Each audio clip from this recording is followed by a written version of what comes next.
Hello everyone. So today we're going to be considering about borderline personality disorder.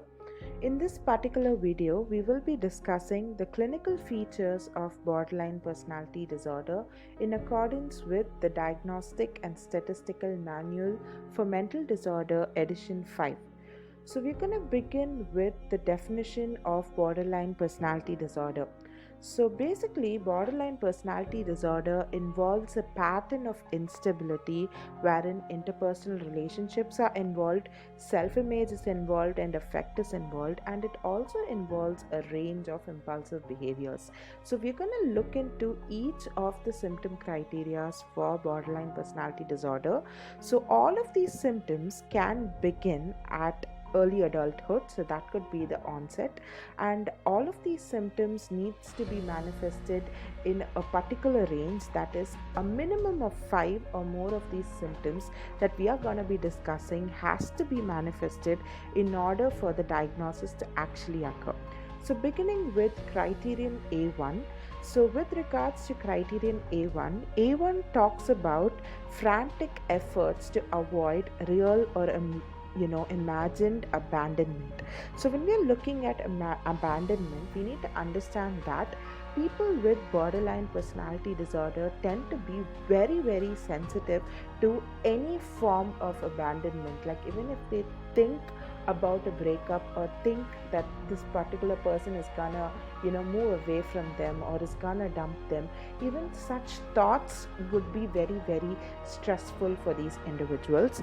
They are kind of people who cannot tolerate being alone. They always like to be around with people, and they are also people who don't like sudden changes. For example, if you're gonna tell that person, I'm gonna meet you today, and end up not meeting the person, they wouldn't like it. So they don't like changes, unavoidable changes in certain interpersonal relationships. So basically, in such circumstances, these individuals kind of react with a lot of anger. So that is basically criterion A1, which implies abandonment fears. Next, we're looking at criterion A2, which talks about a pattern of unstable and intense relationships. So in this particular criterion, we can realize the impact that borderline personality disorder has not only on the individual but also with his or her close knit people. That could be a spouse, it could be a child, it could be a girlfriend, it could be parents. Okay, so in their interpersonal relationships, how how unstable they are.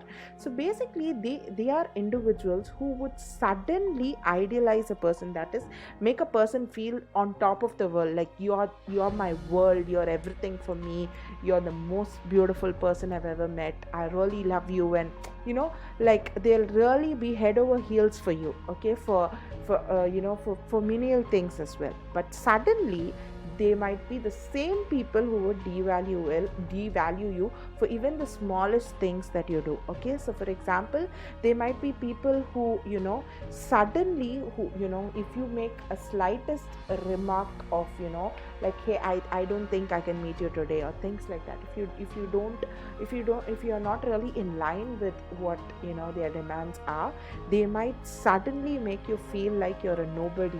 Okay, you're good for nothing. Okay, you're not a person who can maintain relationships, or you have always been bad. Okay, they might abruptly devalue you. So basically, this is a pattern of instability that you can notice in their relationships.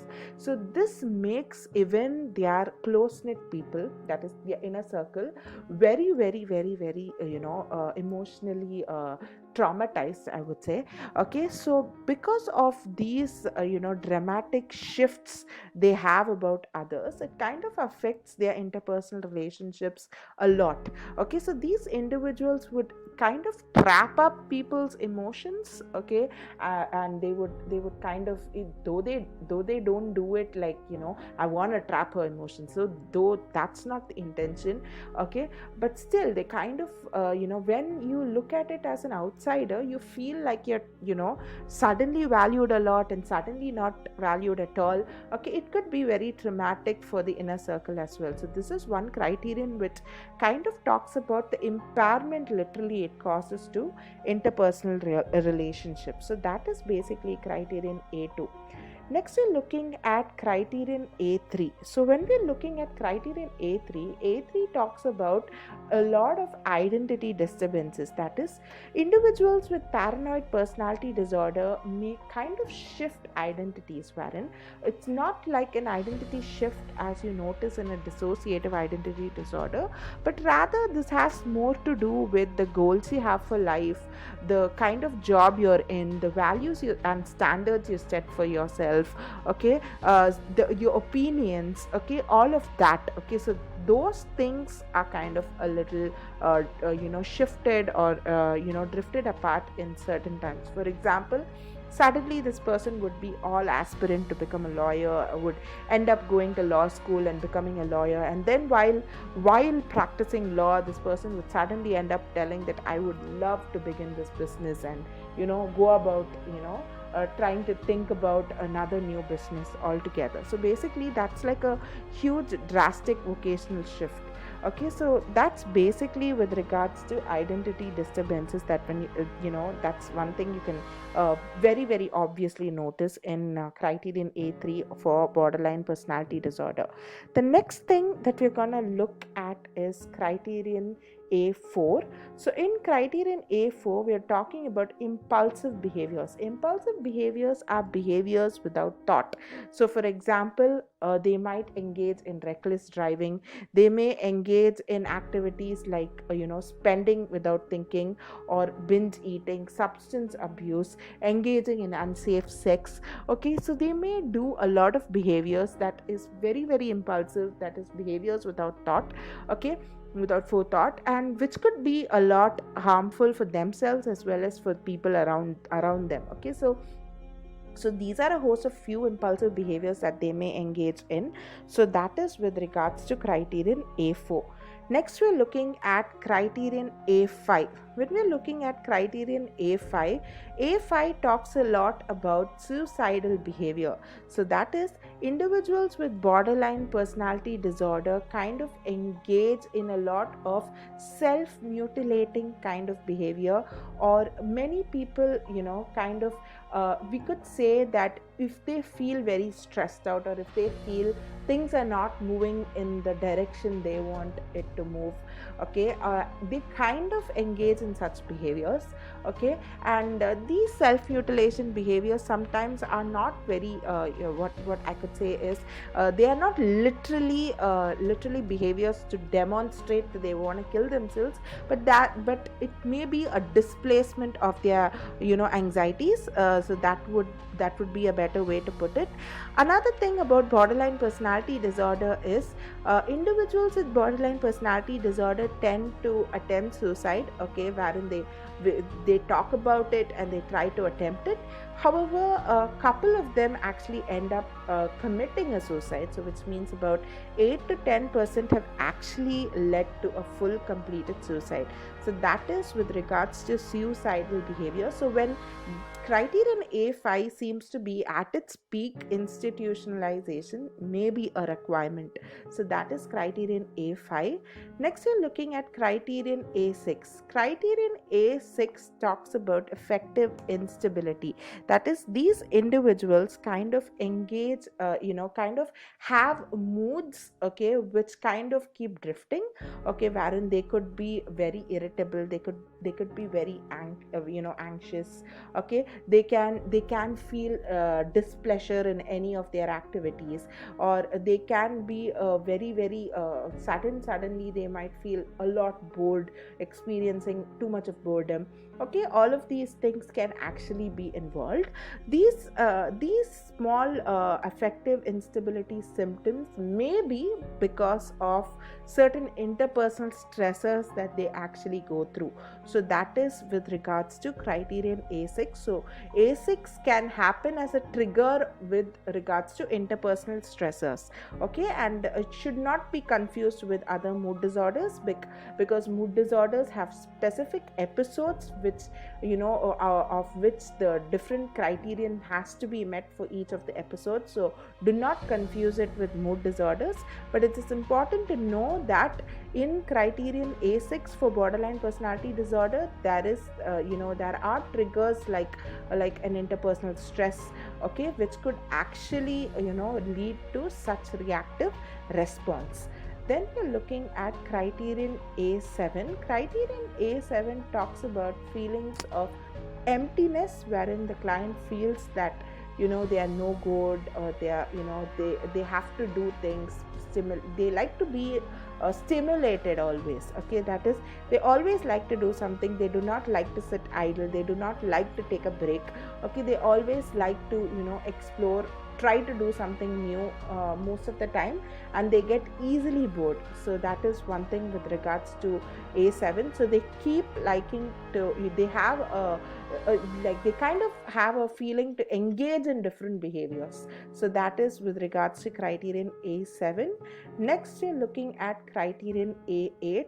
So criterion A8 talks about inappropriate intense anger. That is, these individuals kind of have a difficulty to control their temper. Okay, they can make very sarcastic remarks. They might be people who would just snap at you. Okay, and after doing all of it, they end up feeling very guilty and ashamed of the words they have used, or the kind of language that they have spoken in, and the kind of abusive, humiliating words that they have spoken. They feel really guilty and ashamed about it, and they kind of feel very evil at the end of it. But yes, they do have inappropriate and intense anger outbursts, though it's followed by a little bit of feelings of guilt and shame. Okay, and then we're gonna look at criterion A9, which is the last criterion, which talks about transient paranoid ideations or dissociative symptoms. That is, these individuals kind of experience feelings of depersonalization, wherein they feel like they are detached from their own body and like an external observer of themselves. They also feel that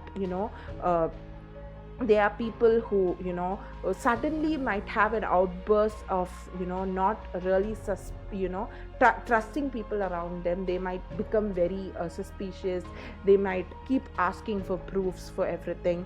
Okay, and they may also feel very doubtful about what's happening in their life. Who am I, what am I up to, and all of that. Okay, so all of these things kind of happen in response to certain interpersonal stressors, or in response to feelings of abandonment or real abandonment. Okay, and sometimes it happens like a phase, for example, for a few hours or just a day. Okay, and it's not like if these symptoms are there, it occurs to a peak that it requires a diagnosis of depersonalization disorder. No, that's not the way it is. This lasts for just a few hours or probably a day, and then the symptoms kind of immediately remit immediately after a few hours or a day, or sometimes immediately after the caregiver has come back, or they perceive a comeback. They kind of revive after that. So that is basically borderline personality disorders criterion A9. So next we're going to look into causal factors of borderline personality disorder. So when we're looking at causal factors, we need to know that genetics definitely plays a very important role in the development of borderline personality disorder. So, with regards to genetics, we need to consider the fact that not only a certain specific genes or mutations in a certain gene, not only that, it's also the inherited traits that kind of play a very important role. So, these inherited traits are neuroticism and impulsivity, which tends to be at its peak for individuals with borderline personality disorder, and these traits are highly heritable. So that is one thing about genetics. The next thing is environmental factors. So environmental factors are basically certain environmental stressors that can be, that can basically cause a lot of issues for a person to develop borderline personality disorder when such stressors are exposed from a very early age. So basically, early childhood trauma, early childhood abuse, parental abuse, parental psychopathology, marital discord that is observed by the child, or violence at home, or chronic abuse of the child emotionally or physically. Okay, all of this could actually be a trigger point when coupled with certain genetic susceptibilities in the child itself to the development of borderline personality disorder. Also, such environmental triggers and genetic factors can also lead to a dysregulation in the HPA axis. So, the HPA axis is basically the hypothalamus pituitary adrenal axis. So, in this axis, what happens is when there is a perceived stress, or when you're going through a stressful circumstance, what happens is your hypothalamus kind of releases CRH, which is corticotropin releasing hormone, which in turn triggers the anterior pituitary, which basically releases ACTH, which is adrenocorticotropic hormone, which in turn triggers adrenal cortex, which leads to the release of cortisol. Cortisol is the human stress hormone. So basically, in response to stress, this hormone is released and it allows us to function effectively under stress. But however, in a normal person, basically what happens is after the blood plasma levels of cortisol has reached a certain extent, there is a negative feedback that is sent. As you can see right here, there is a negative feedback that is actually sent to the hypothalamus to stop releasing the CRH. But however, what happens is for a client with borderline personality disorder, such negative feedback seems to be absent, which leads to increased levels of cortisol in their body. Okay, so when there are genetic factors which is coupled with parental abuse or marital abuse that the child is observing, or violence at home that the child is observing, or chronic physical, sexual, or emotional abuse that the child is going through, when the child is being exposed to all of this, what really happens is the child the HPA axis begins to dysregulate, and the child gets a lot of vigilant behaviors and a lot of impulsive behaviors and a lot of unstable behaviors as evident in borderline personality disorder. Also, with regards to neuroimaging studies, these studies have kind of propagated a lot of investigations on people with borderline personality disorders, and they have figured out that the prefrontal cortex region basically is in a lower activity, and the amygdala seems to be at a higher activity. So basically, the amygdala is the heart seat of emotions, especially with regards to negative emotions like fear, and the prefrontal cortex region has a lot of executive functions. But to look at functions in specific to borderline personality disorder, we can think of it in terms of emotional regulation as well as impulse control. So when we are looking at the prefrontal cortex region, the dysregulation here, wherein there is a lower activity, so which means their emotional regulation as well as their impulse control behaviors are all impaired, and the amygdala being higher in activity, their fear responses and their centering on negative emotions seems to be a lot impaired. So basically, there is though amygdala seems to be at its peak, there is no way that the amygdala is down regulated. because of lack of impulse control, lack of emotional regulation, which is primarily governed by the prefrontal cortex, which has a lower activity. So these are a few causal factors that you can think of when you're looking at borderline personality disorder. So I hope you've understood borderline personality disorder's clinical picture as well as causal factors. I hope this video has been helpful for you all. If you have any doubts, you can please ask me, okay? And I hope this video has been helpful. Thank you.